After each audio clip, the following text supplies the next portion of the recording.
Welcome to Moyitha Sanju world. இன்னைக்கு நம்ம தனித்திறமை அப்படின்னு ஒரு கதையை தான் பார்க்க போகிறோம். ஒரு ஃபாரஸ்டில் சிங்கராஜா இருந்தார். அவர் கொஞ்ச நாளைக்கு வெளியூர் போகலாம் அப்படின்னு யோசிச்சார்.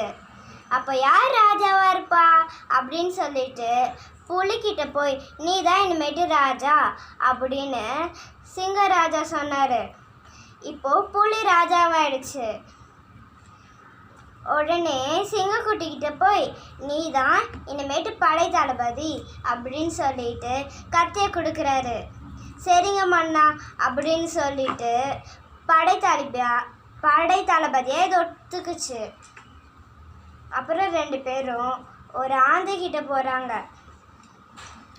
நீ தான் இரவு காவல் அமைச்சர் அப்படின்னு புலி ராஜா சொன்னார். சரிங்க மன்னா அப்படின்னு ஆந்தையும் ஒத்துக்குச்சு. அப்புறம் கழுதைக்கிட்ட போகிறாங்க.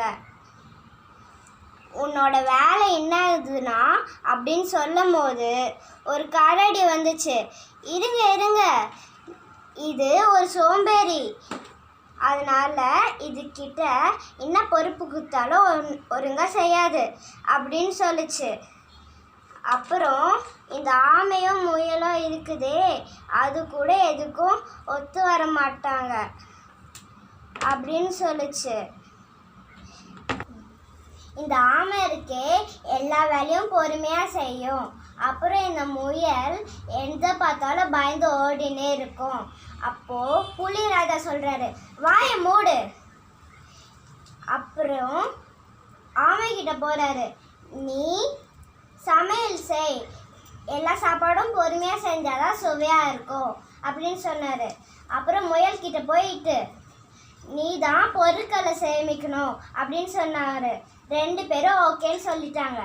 அப்புறம் கரடிக்கிட்ட போயிட்டு எல்லார்கிட்டேயும் ஒரு திறமை இருக்கும், அதனால யாரையும் இடம் குறைச்சி போடக்கூடாது அப்படின்னு சொன்னாங்க. இதுலேருந்து நீங்கள் என்ன தெரிஞ்சுக்கிட்டீங்க? எல்லார்கிட்டேயும் ஒரு திறமை இருக்கும். இந்த வீடியோ பிடிச்சிருந்துச்சுன்னா லைக் பண்ணுங்கள், ஷேர் பண்ணுங்கள், சப்ஸ்கிரைப் பண்ணுங்கள். டிங் டிங்.